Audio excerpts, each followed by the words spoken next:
எப்பா கொட்டேஷன்ல சைன் வாங்குறதுக்குள்ள 1 மாசம் ஆச்சு. கஷ்டப்பட்டதுக்கு இது ஆபீஸ்ல கொடுத்தா ப்ரமோஷன் தான். இப்ப இருக்கு. ஏங்க கீழ கொரியர் வந்திருக்கா, வாங்கிட்டு வந்துருங்க. நமக்குனே வேலை வைப்பாங்கடா. போறேன். விளையாடுற என் ஹெட்போன் எடுத்தல, இப்ப பாரு.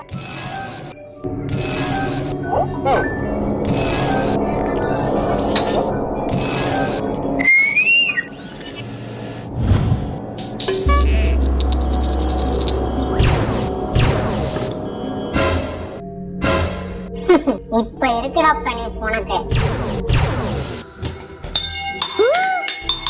என்ன சத்தம்?